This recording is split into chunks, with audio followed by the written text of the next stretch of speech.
a saigné à quelque là, Premier ministre était non. Il a dit ce qu'il fallait dire.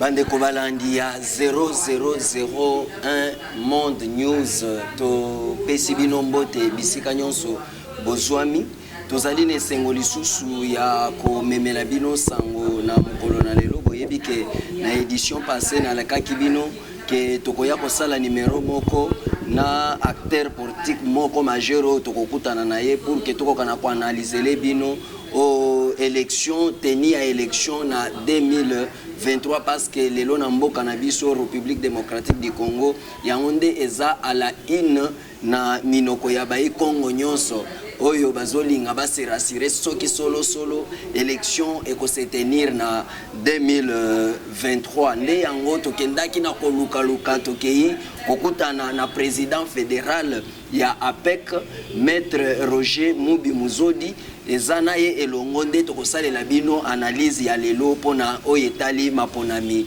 ya République démocratique du Congo na 2023 mwana mboka Roger Mubi Muzodi to yambio na esengo na plateau na biso ya 0001 Monde News. Merci beaucoup mon mboka monsieur le journaliste pour la invitation na bino na mpe yango et puis na pas un peu émission na bino et émission moko elanda makamingi. Je suis aussi heureux que vous avez parmi invité il y a émission wana yango na pesho merci. Merci beaucoup. Nayo elongo tolingi to beta lisolo bana mboka baloba. Est-ce que ndengo zomone na makambo ndenge zokendele? Ozo rassurer ba ekongo que nos élections ekosalema na 2023. Bon, moi j'ai suivi Mokonzi Mboka. Numéro 1, il nous rassure jusqu'à maintenant que l'élection est causale. Tous les membres du gouvernement, le Premier ministre, toutes les institutions, bazo bakeno élection est causale. Alors nous nous préparons pour 2023. Donc moi je crois que l'élection est en 2023. Ah, élection est causale moi na mboka mais yo zamu politique. Oyi makambo ndenge zolekana na mitan oyo président ya Seni azolela ke azana mbongo te ya organiser na ngoma ponami. Non, écoutez. Président Seni a l'élite que Aza Nambongo te akosala ngoma ponami non. Nga les gens interprètent makamuna ndenge pe na bango mais ezaki un point il répondait aussi à une question et à collègue na bino journaliste. Alors bolande pe ministre de la finance abimi albupewe esenga koloba. Et puis na ba contrainte o apesa ki wana alobaki que non pour mutaza na partition na e gouvernement, Assemblée nationale, CENI, bisope population. Voyez-vous? Alors moi je pense que moi divergence c'est mon kewana et pour quitter qu'on freiner que l'élection est à la tête. Ah, papa fédéral. Donc to zongana no mamuke na ba contrainte à pesaki. Pour à pesaki na fait des routes na ye, oui contrainte. Contrainte ya liboso ezali contrainte financière parce que yangonde ezali au centre ya nyonso. Toyebi ke Seni eza institution normalement esengeli ezala indépendante na makambo nyonso. N'est-ce pas? Pona nini lelo mokonzi ya Seni esengeli abana kokende kolelelaka nyonso gouvernement na biso ke non babana kopesa yembongo otangia okia basolola kina bande kona biso pe mususu ba journaliste ye moko mokonzi ya Seni aleli alobi ke non ata soki ndenge bazo fonctionner lelo ezana ba moi frais de fonctionnement na bango oyo bapesa ki bango nde bazo soutenir pona ko résoudre ata ba moi makambo mususu ozo mona te ke no ezali kambo ya munene penza ozo sala ke en tout cas ba congolais o bazolo ba ke no élection uzana 2023 te bazana raison. Monsieur le journaliste na ebio uzaka journaliste moko professionnel. Un journaliste professionnel appelle sa information, non pas par rapport à la rumeur, mais par rapport à ce qu'il a vécu. Bien que le commentaire est libre, mais le fait est sacré. Alors, au lobby Awa, oui, on parle de l'indépendance dans les institutions. Cette indépendance-là est absolue, est relative. Il y a cette passion de pouvoir, il y a indépendance des institutions, c'est relatif. Donc, il y a interdépendance entre toutes les institutions. À travers l'Assemblée nationale. Mais quand vous avez voté votre loi, il faut que le président de la République puisse promulguer. C'est une autre institution. Il y a même certaines lois, pour qu'elles soient promulguées, il faut qu'elles soient conformes à la Constitution. Il faut maintenant que la Cour constitutionnelle puisse donner son aval. Donc, il y a interdépendance entre les institutions. La CENI, oui, c'est une institution d'appui à la démocratie comme haute autorité de médias, Conseil national des droits de l'homme, tout ça. Ce n'est pas que les institutions sont maintenant totalement indépendantes, non. Hein? Selon les lois qui existent, les moyens doivent provenir du gouvernement. Bon, donc la CENI elle-même ne produit pas l'argent. Maître Roger, bien que tu présentes que nous bon, j'en profite d'ailleurs avec votre autorisation. Je suis président fédéral de l'APEC. APEC signifie Action de patriotes pour l'émergence du Congo. Nous sommes un parti politique de l'Union Sacrée. Je suis avocat au barreau de Kinshasa Matete, comme vous l'avez dit là. Donc nous appelons à Tchangou. Voilà. Oh là là, merci beaucoup. Bon, nalingi na zonga, en tout cas, bayi Congo esengeli bayo kamalamu makamozolo bana plateau na biso.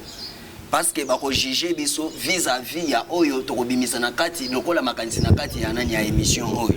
Parce que pona ngai na ba contrainte nyonso majeure oyo ba cité pa ya CENI na moni ke contrainte ya makasi oyo koki ko bloquer ke makambo eko na kotambola te eza makambo etali musolo. Oui.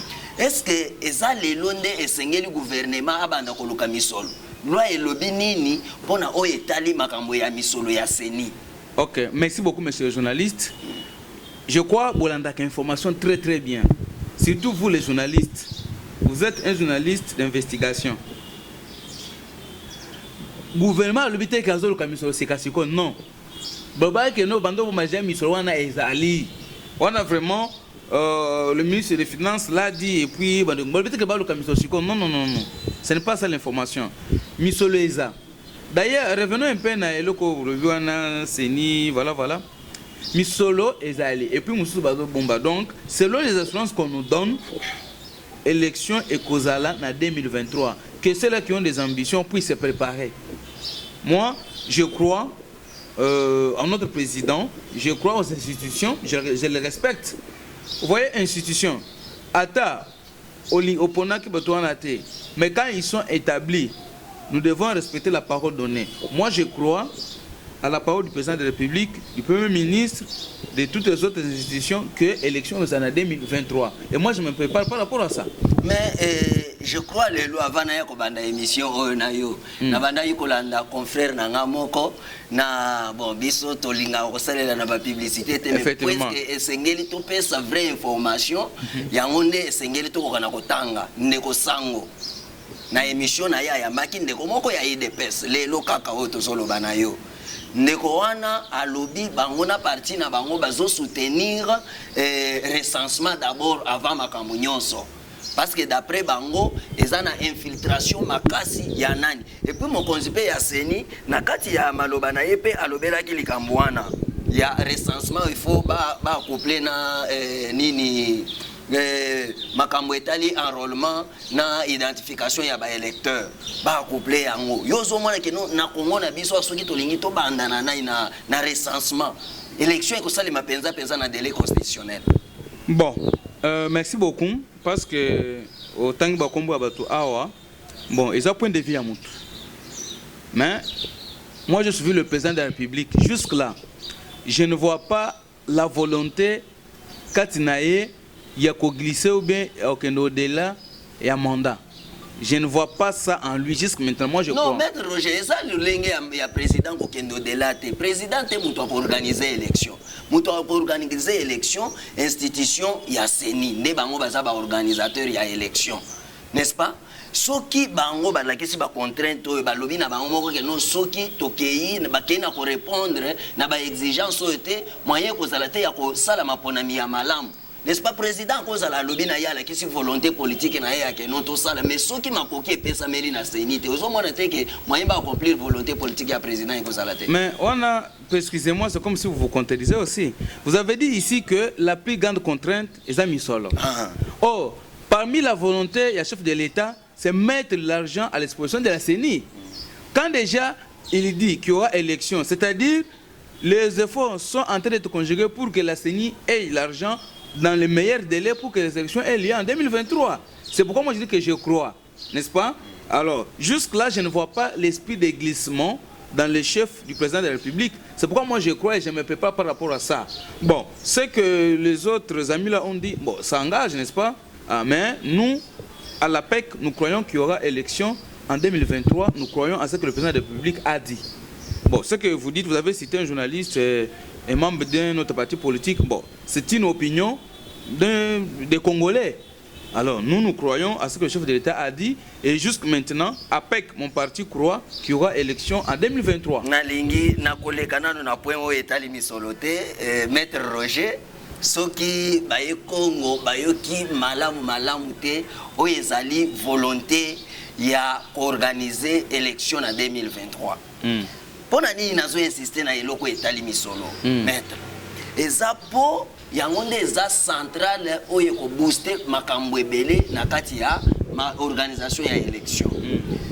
Avant-hier, eza na ndeko na biso e rapporteur ya CENI asalaki point de presse na ye pona kotalisa calendrier ya élection ya ba gouverneur ya Sankuru. Aye ko insister lisusu na likambo etali misolo. Premier ministre ayambaki président ya CENI Denis Kadima.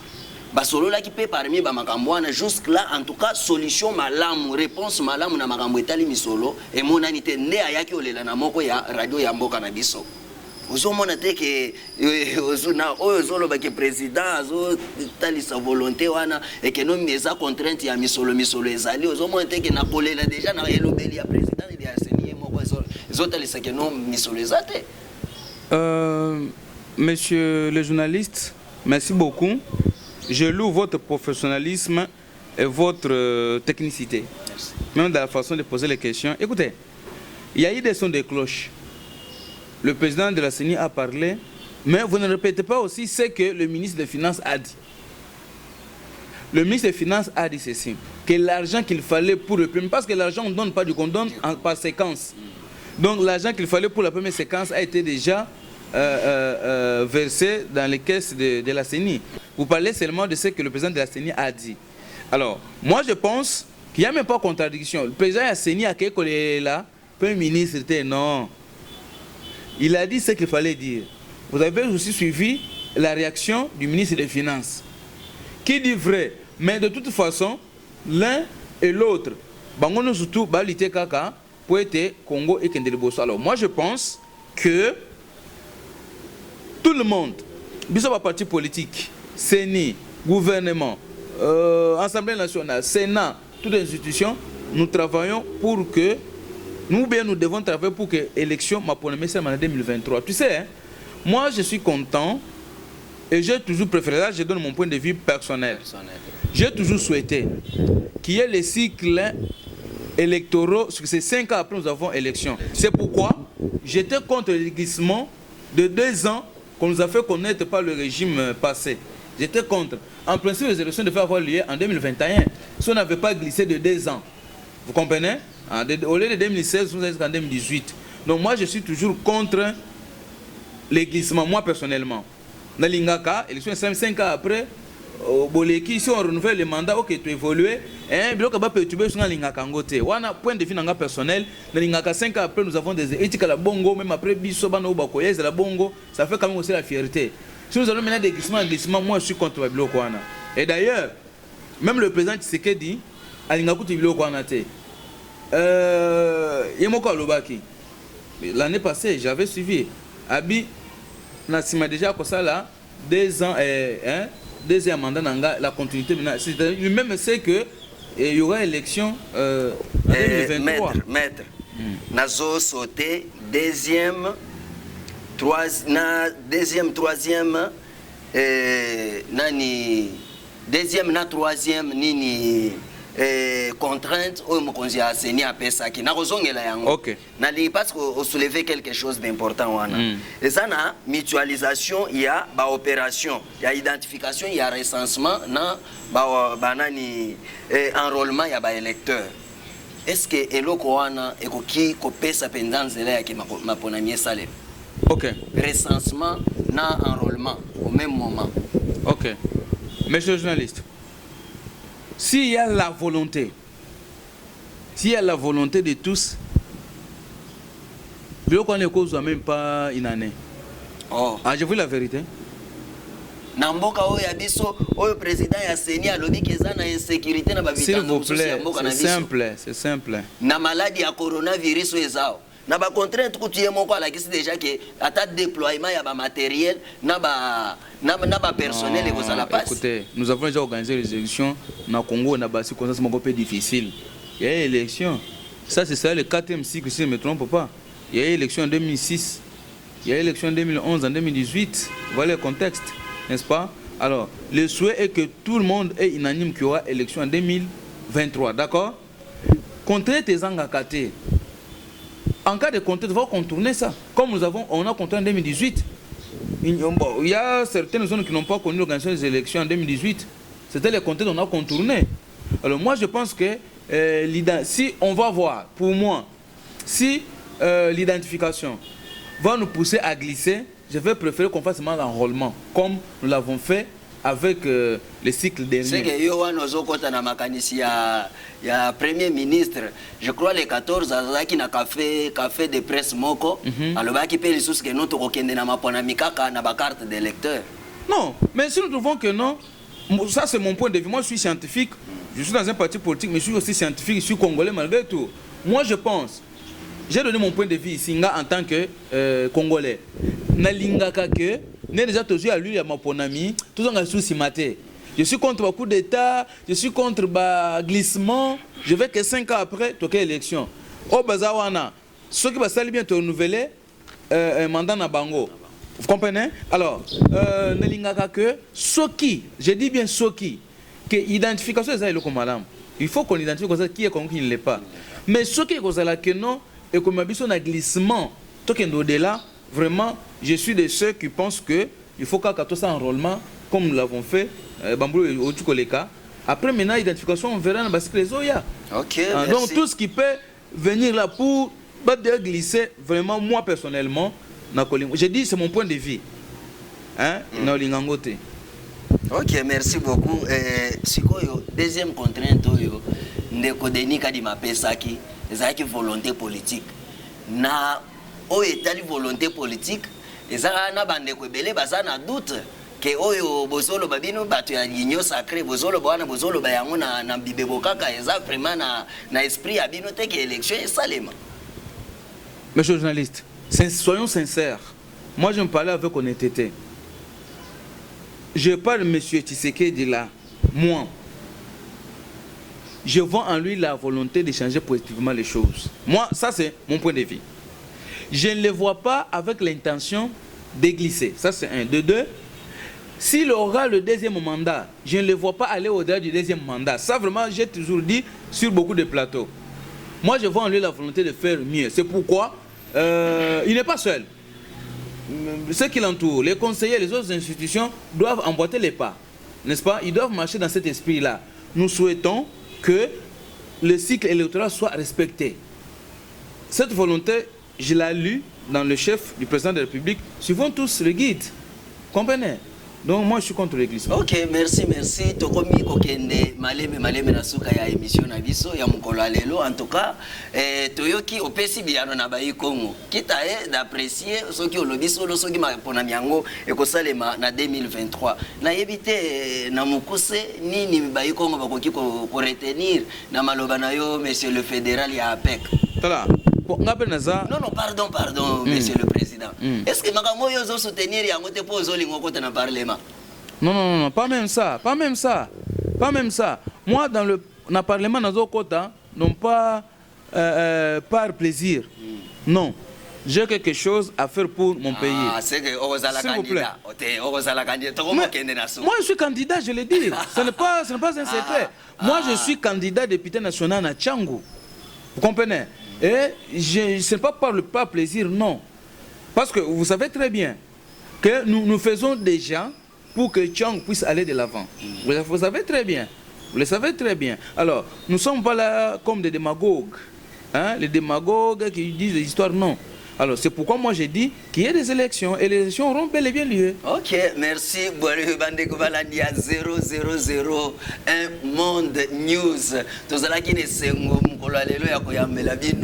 Le président fédéral Yapek Maître Roger Mubimuzodi yende tolobeli makambo etali seni tosali analyse boyoki ndenga pesi biano na mituna tozalaki na yango kitavu ya ko apprécier oyo touti ko solola na ye mukolo na lelo. En tout cas merci mingi parce que bozalaka ebele ya kolanda émission na bino boko ba toujours na ko partager babiloko na biso pour que bayi Congo bazwaka ba information fiable bazwaka assurance ya makambo ezo sale makati na mboka na bango. Tokomi na suka ya émission na biso ya mukolo lelo topesi vraiment merci na Flat Hotel chance oya yambaki biso pour que toko kana ko tourner émission ya mukolo ya lelo ezali na boulevard Kimbuta na quartier de Njili en face ya station KM Wall.